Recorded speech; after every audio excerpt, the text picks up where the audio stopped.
For the first time since 2007, LeBron James does not score 10 points in a basketball game.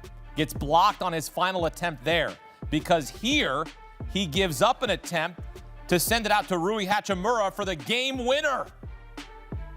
Lakers win it 123-120 on the road in Toronto in a game where LeBron scored 8 points, 6 rebounds, 11 assists. That last assist, the most important of the game. Played 36 minutes, 4 of 17 from the field in his 6th game this season. Of course, he was dealing with sciatica, and, now he's dealing with a streak being ended. 1,297 straight games with 10 points. That streak comes to an end here on December 4th, 2025, just days shy of his 41st birthday, a couple weeks away. Look, the last time LeBron scored fewer than 10 points in a regular season game was January 5th, 2007. The first iPhone had not been released. Kevin Durant was a freshman at Texas, and Cooper Flagg was 2 weeks old. John Gonzalez was alive and well in 2007. Now he's alive and well here with us on CBS Sports HQ. LeBron's record of 10-point games comes to an end. Look, he had his chances, John. He was 4 of 17 from the field. This is where, if you just say, age is catching up to him, would you say that is accurate? No, absolutely not. I mean, he's 40 years old. He's still really good. Let's not forget, Akeem, that last year he made his 21st straight All-NBA team. Now, he's probably not going to clear that again this year because he has to make the 65-game threshold, and he can only miss 2 more games the entire rest of the way. So all these streaks are going to start to come to an end, but he's still really good. And as you mentioned, he took 17 shots. He just didn't make them tonight. These things happen, right? I mean, to go 1,297 straight games of double figures is very impressive. And I don't think, quite obviously, that he cared about getting to 1,298 tonight because he had a chance to make the right play at the very end, and he did it. Could have taken that final shot, Akeem. And if he had missed it, they would have just gone to overtime, right? Instead, he kicks it to the corner, wide open 3 for Rui Hachimura, who cans it. They win the game. And now all of a sudden, this Lakers team, Akeem, who I think a lot of people overlooked, I certainly did, because they're awfully top heavy and they get real thin real fast after LeBron, Luka, and Austin Reeves. Well, guess what? They're second in the Western Conference. They get another win tonight, 16-5. They're feeling good about themselves, and I think LeBron will wish his streak farewell. Look, when fans see this and that his streak of double digits comes to an end, how should they feel about this? Should they be like, who cares? Or should they be like, yeah, I told you, LeBron's getting old, father time is undefeated, he just doesn't have it anymore, he should hang it up? Like, how should they feel? I look at it as just to add one more record to the record books, right? I mean, this guy has a zillion records, and this is another impressive one. You were rattling off all the things that hadn't happened and people who weren't alive or however old they were when the streak started. 1,297 straight double-digit games.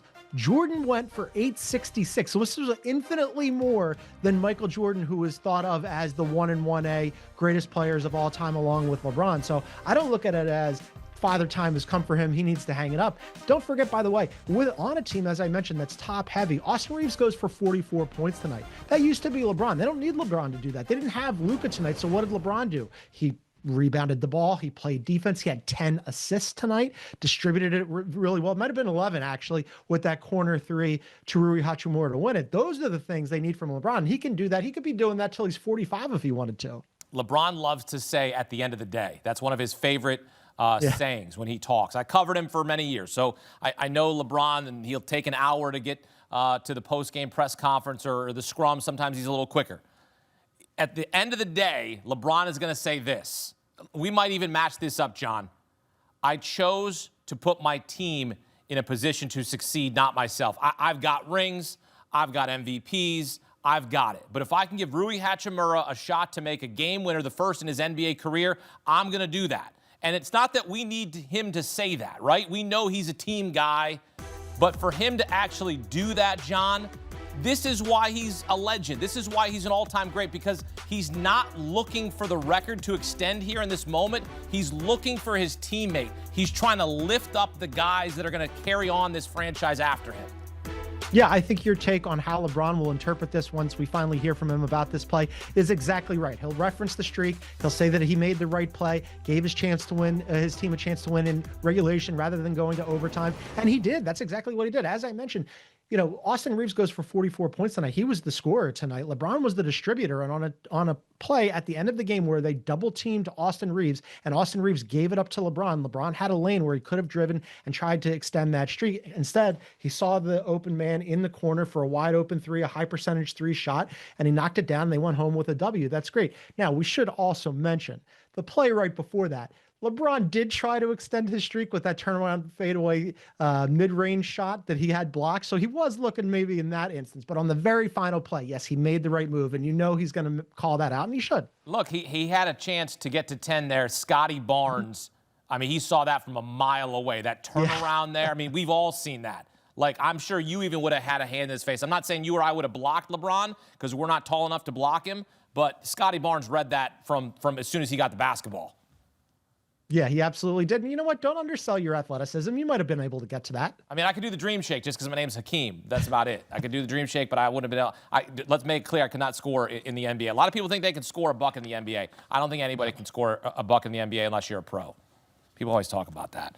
Well, people are going to talk about LeBron not scoring 10 points in a game for the first time since 2007. A streak of 1,297 games comes to an end. John Gonzalez here with us on CBS Sports HQ. John, thanks. So, the streak is over of 10 or more points in a game. He had a chance. He had the chance at the end there. Scotty Barnes blocked him. He was 4 of 17 from the floor. He played 36 minutes. It wasn't like he didn't play enough minutes to get enough buckets. He had his chances. And the Lakers are not among the favorites to win the NBA title. It's the Thunder who are favorites to run it back. I mean, goodness gracious, the Thunder have only lost one game so far this season. They are 21-1. They have won 13 in a row. They have the shortest odds by a whole lot, plus 135 to run it back.